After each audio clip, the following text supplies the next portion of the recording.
साथियों, आज का दिन आंध्र प्रदेश के विकास के लिए, स्वर्ण आंध्र के विजन के लिए ये बहुत अहम है।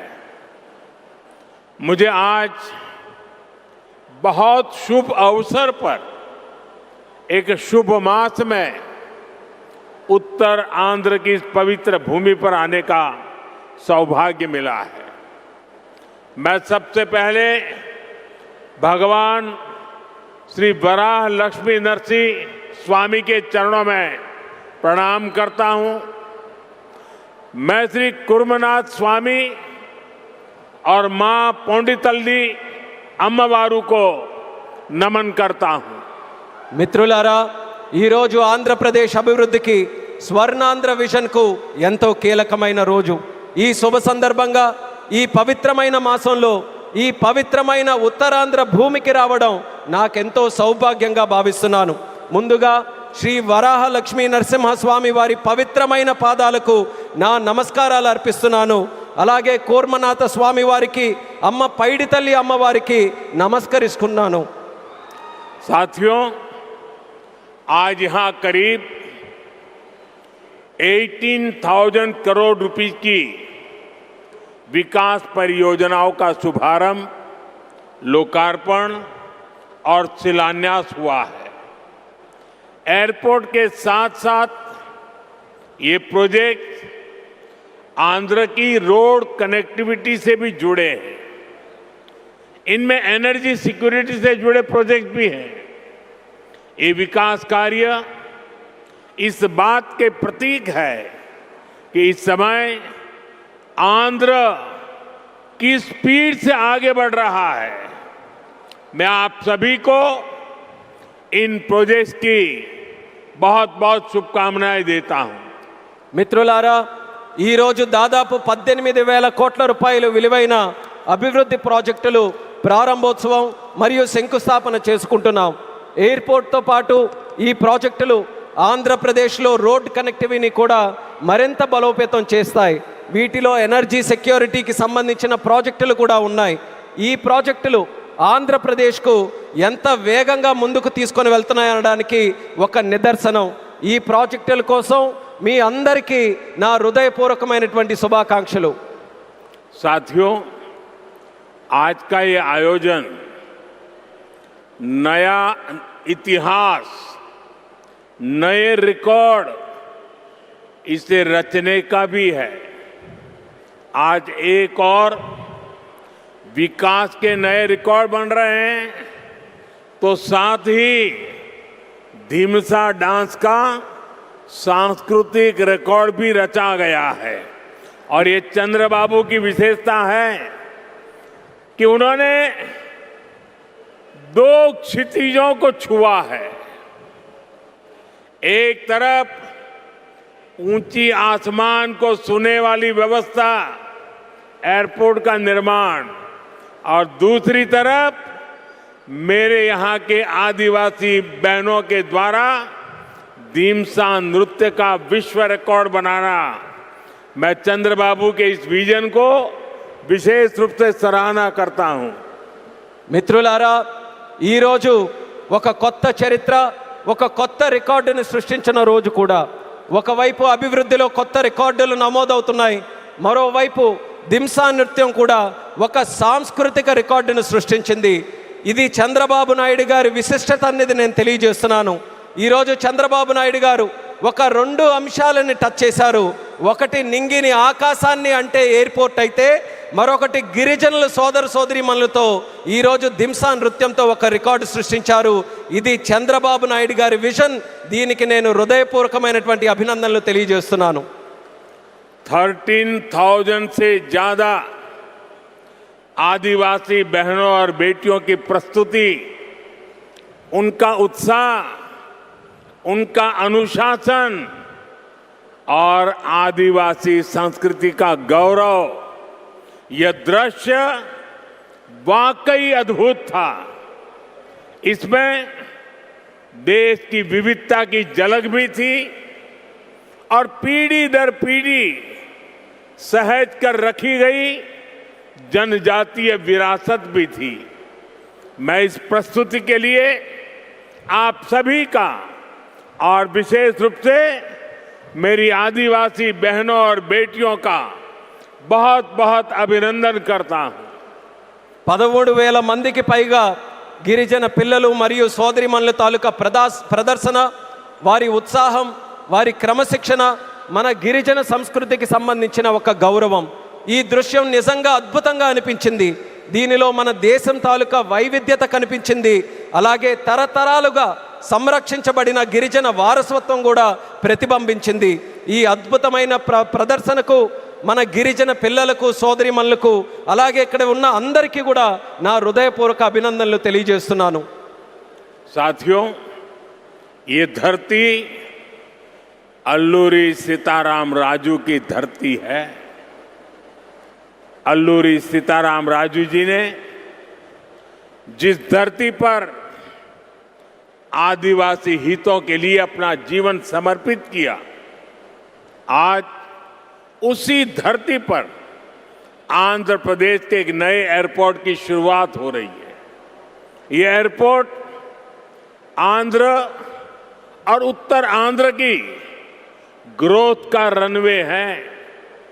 ये आंध्र के युवाओं के बेहतर भविष्य का लॉन्च पैड है। मैं आंध्र प्रदेश के लोगों को, देश के लोगों को बहुत बहुत बधाई देता हूं। మిత్రులారా, ఈ నేల అల్లూరి సీతారామరాజు గారి నేల.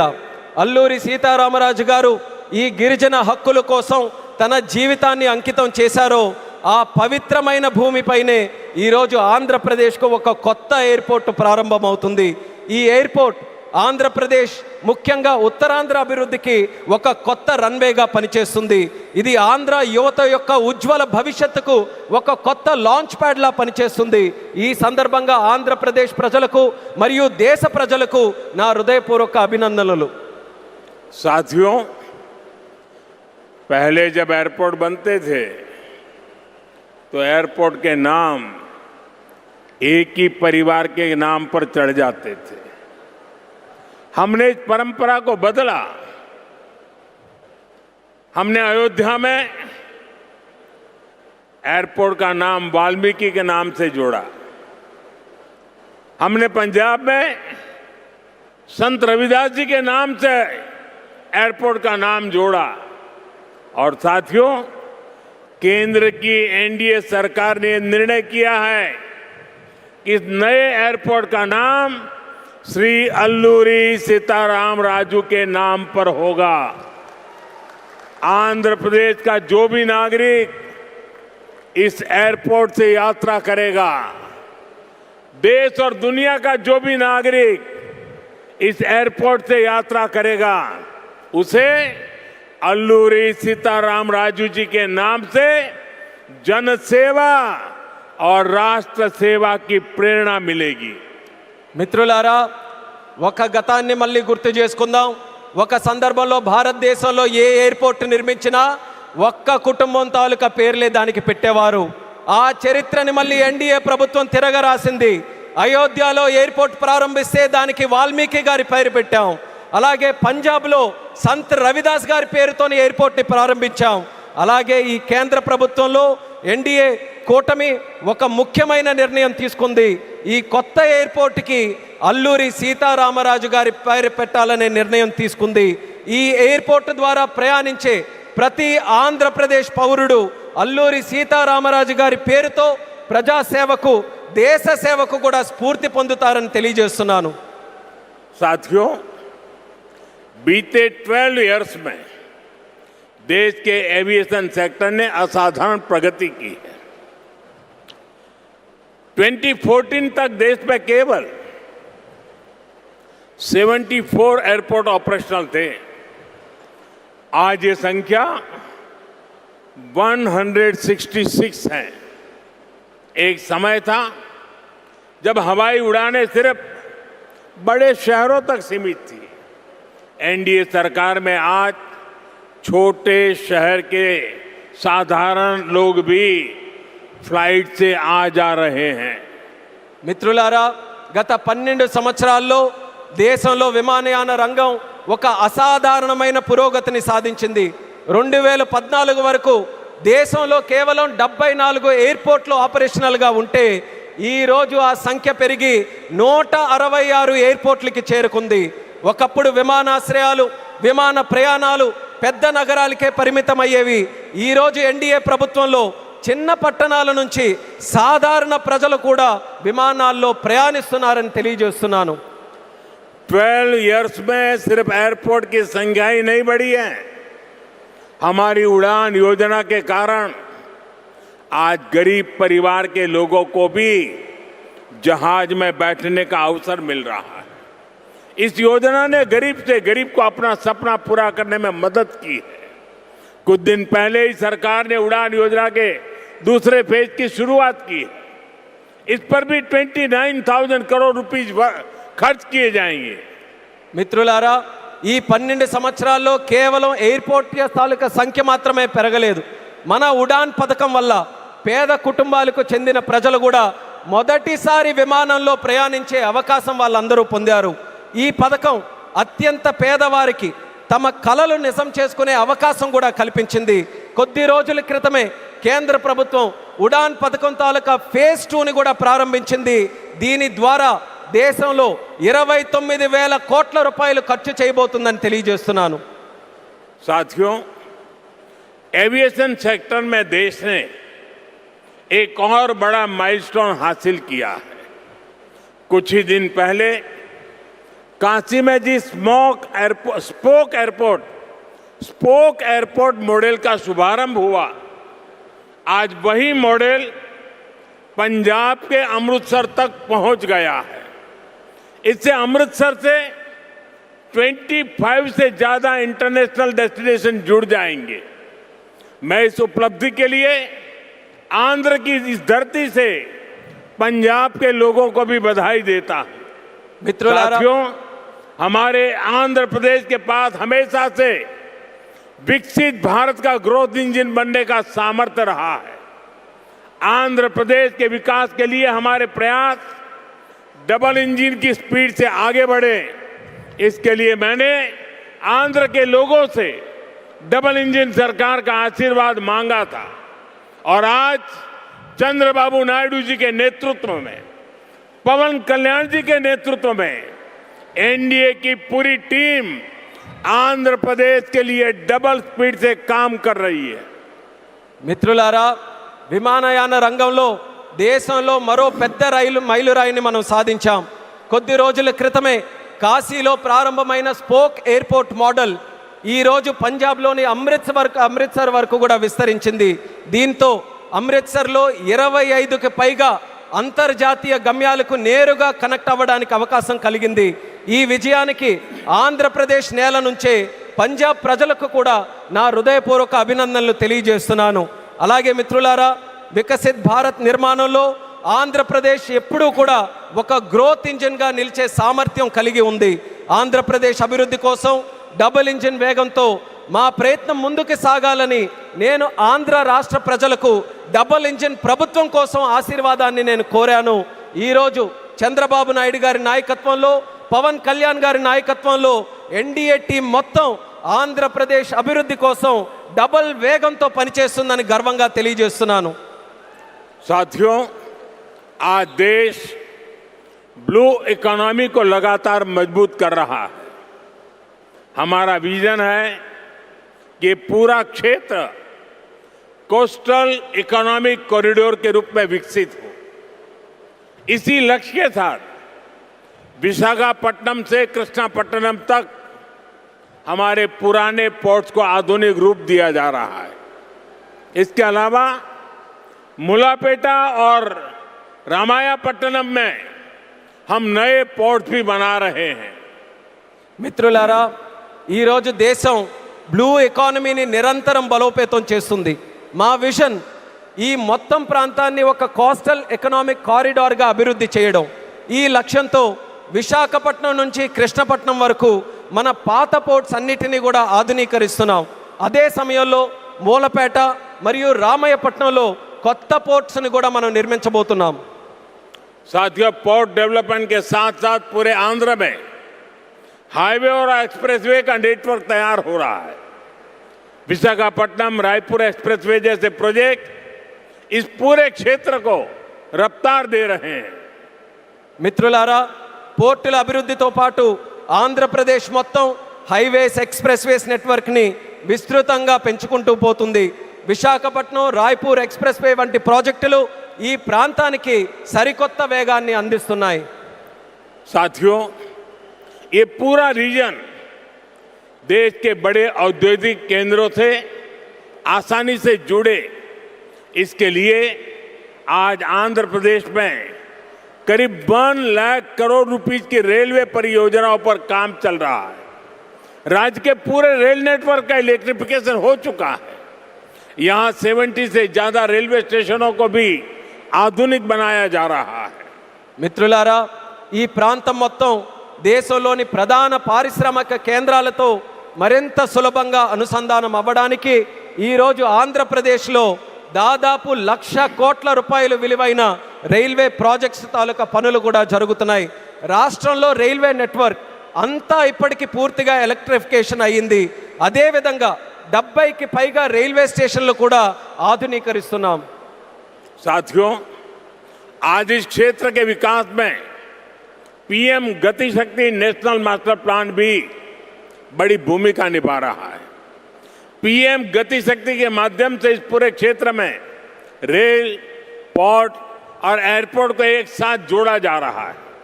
जब यहाँ ये आधुनिक लॉजिस्टिक नेटवर्क तैयार हो जाएगा तो उद्योगों को बेहतर कनेक्टिविटी मिलेगी, किसानों को फायदा होगा और ईज ऑफ डूइंग बिजनेस भी बढ़ेगा।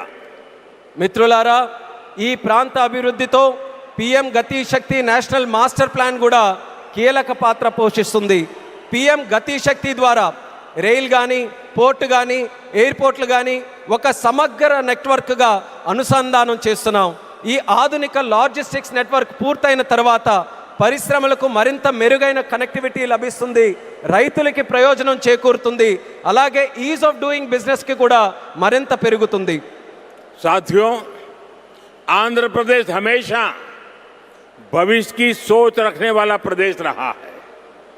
सॉफ्टवेयर, आईटी और टेक सेक्टर में आंध्र के युवाओं ने पूरी दुनिया में अपना डंका बजाया है और इसलिए सरकार यहां के टैलेंट को आंध्र प्रदेश की डेवलपमेंट पावर से जोड़ना चाहती है। మిత్రులారా, ఆంధ్రప్రదేశ్ ఎప్పటి నుంచో భవిష్యత్తును దృష్టిలో పెట్టుకొని ముందుకు సాగే రాష్ట్రం.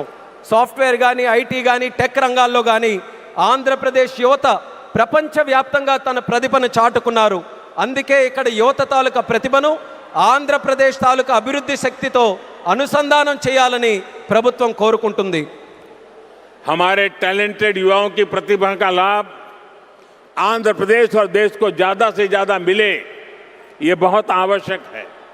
इसके लिए हमारा फोकस अब सेमीकंडक्टर जैसी फ्यूचरिस्टिक टेक इंडस्ट्री पर है। विशाखापट्टनम में नए सेमीकंडक्टर प्लांट का शिलान्यास इसी दिशा में एक बहुत बड़ा कदम है।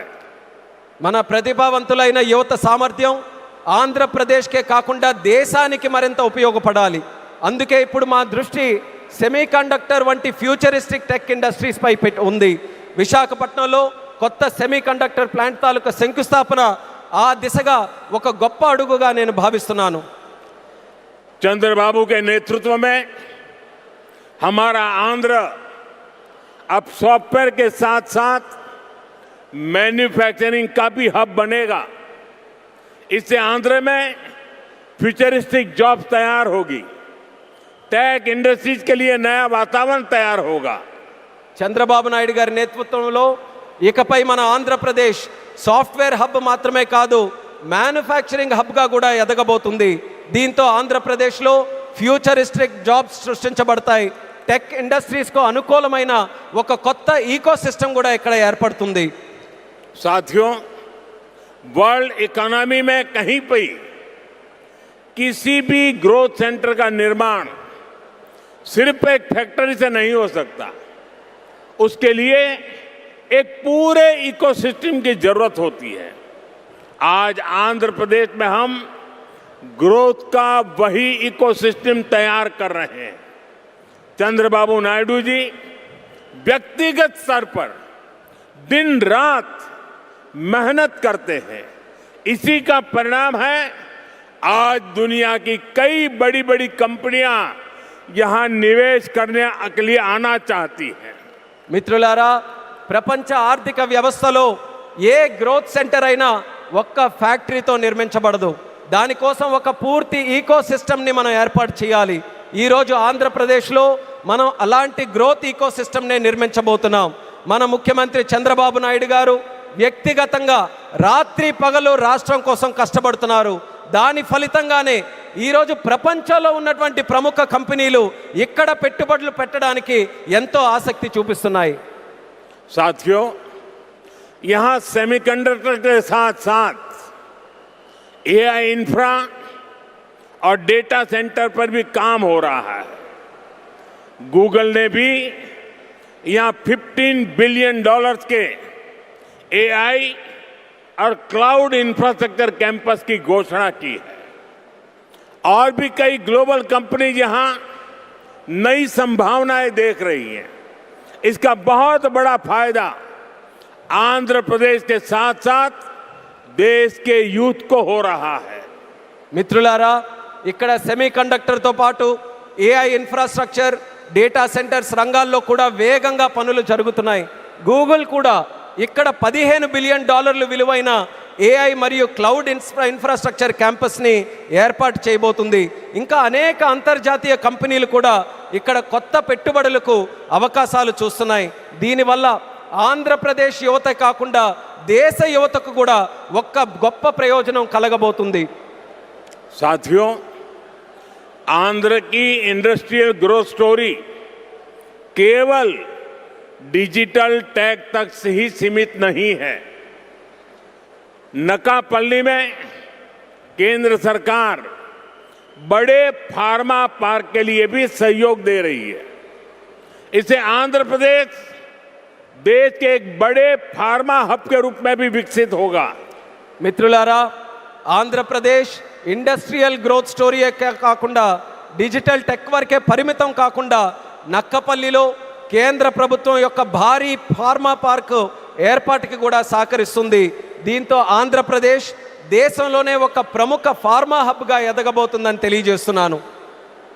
ग्रीन एनर्जी की फील्ड में भी अकेले रायलसीमा क्षेत्र में 5 लाख करोड़ रुपए से ज्यादा का इन्वेस्टमेंट हुआ है.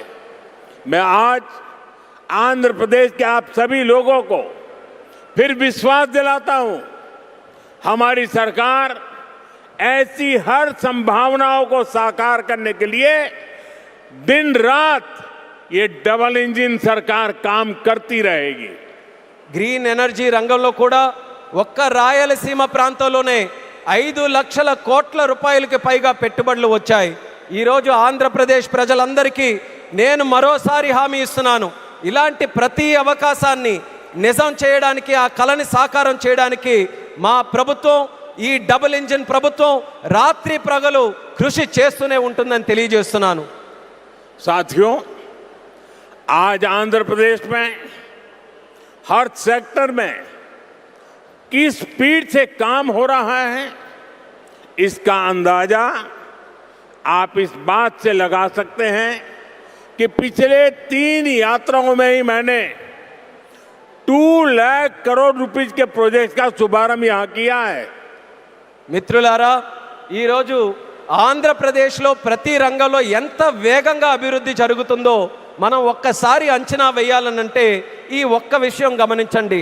నా గత 3 పర్యటనల్లో 2 లక్షల కోట్ల విలువైన ప్రాజెక్టులు, కోట్ల రూపాయల విలువైన ప్రాజెక్టులు నేను ఇక్కడే ప్రారంభించానని తెలియజేస్తున్నాను.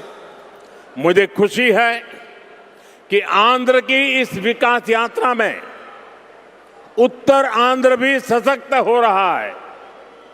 हम विशाखापट्टनम इकोनॉमिक रीजन VER को देश के बड़े औद्योगिक केंद्र के रूप में विकसित कर रहे हैं. हमारा लक्ष्य है VER एशिया का प्रमुख इकोनॉमिक हब बने. ये एयरपोर्ट से लेकर सेमीकंडक्टर यूनिट तक इसी मिशन का हिस्सा है। ఈ అభివృద్ధి ప్రయాణంలో ఉత్తరాంధ్ర కూడా మరింత బలోపేతం అవుతున్నందుకు నాకెంతో ఆనందంగా ఉంది. మనం విశాఖపట్నం ఎకనామిక్ రీజన్ను దేశంలో ప్రధాన పారిశ్రామిక కేంద్రంగా అభివృద్ధి మనం చేస్తున్నాం.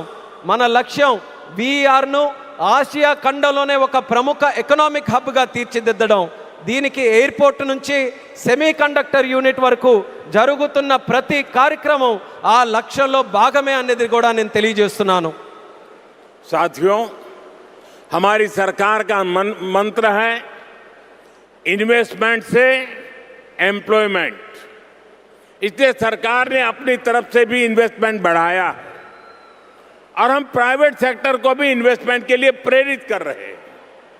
आप भी जानते हैं, जब इन्वेस्टमेंट बढ़ता है तो मैन्युफैक्चरिंग बढ़ती है, मैन्युफैक्चरिंग बढ़ती है तो एक्सपोर्ट बढ़ता है, एक्सपोर्ट बढ़ता है तो रोजगार के नए अवसर बनते हैं और रोजगार बढ़ता है तो लोगों की आमदनी बढ़ती है, परिवारों की जिंदगी बेहतर होती है और आंध्र प्रदेश में हम यही होते देख रहे हैं।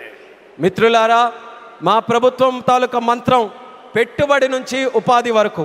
అందుకే ప్రభుత్వం తన వంతుగా కూడా పెట్టుబడులు పెంచుకుంటూ పోతుంది. అదే సమయంలో ప్రైవేట్ సెక్టర్ తాలూకా పెట్టుబడులు కూడా వాళ్ళు ఇంకా ఎక్కువగా పెట్టేలా ప్రోత్సహిస్తుంది. మీ అందరికీ తెలుసు, పెట్టుబడులు పెరిగితే తయారీ రంగం పెరుగుతుంది, తయారీ రంగం పెరిగితే ఎగుమతులు పెరుగుతాయి, ఎగుమతులు పెరిగితే కొత్త ఉద్యోగ అవకాశాలు పెరుగుతాయి, ఈ కొత్త ఉద్యోగ అవకాశాలు పెరిగితే ప్రజల తాలూకా ఆదాయం పెరుగుతుంది. ఆ పెరిగినప్పుడు కుటుంబం తాలూకా జీవితాలు మరింత మెరుగుపడతాయి. ఈరోజు మన ఆంధ్రప్రదేశ్లో ఈ మార్పుని మనం కల్లారా చూస్తున్నాం. साथियों, मुझे पूरा विश्वास है आज यहां जितने भी प्रोजेक्ट की शुरुआत हुई है, जिनकी नींव रखी गई है, वो सारे प्रोजेक्ट स्वर्ण आंध्रा और विकसित भारत के संकल्प को पूरा करने में बहुत बड़ा योगदान देंगे। चंद्रबाबू जी के नेतृत्व में आंध्र प्रदेश विकसित भारत के सपने को पूरा करने के लिए एक बहुत बड़ा ऊर्जा स्रोत बन रहा है। मैं एक बार फिर इन सभी परियोजनाओं के लिए आंध्र प्रदेश के लोगों को बहुत बहुत बधाई देता हूं। बहुत बहुत धन्यवाद। మిత్రులారా, ఈరోజు ప్రారంభమైన శంకుస్థాపన జరిగిన ప్రతి ప్రాజెక్టు కూడా స్వర్ణాంధ్ర మరియు వికసిత్ భారత్ సంకల్పాలను సాకారం చేయడంలో ఎంతో గొప్ప పాత్ర పోషిస్తుందనే నమ్మకం నాకుంది. మరి చంద్రబాబు నాయుడు గారి తాలూకా నేతృత్వంలో ఆంధ్రప్రదేశ్ రాష్ట్రం వికసిత్ భారత్ విజన్కు ఒక పెద్ద శక్తిగా ఉజ్వలిస్తుంది. మరోసారి ఈ అన్ని ప్రాజెక్టుల సందర్భంగా ఆంధ్రప్రదేశ్ ప్రజలందరికీ నా హృదయపూర్వక అభినందనలు, అలాగే ఇక్కడికి విచ్చేసిన సోదర సోదరిమణులకి నా హృదయపూర్వక ధన్యవాదాలు తెలియజేసుకుంటూ నమస్కరిస్తున్నాను. भारत माता की जय, भारत माता की जय, भारत माता की जय. बहुत बहुत धन्यवाद।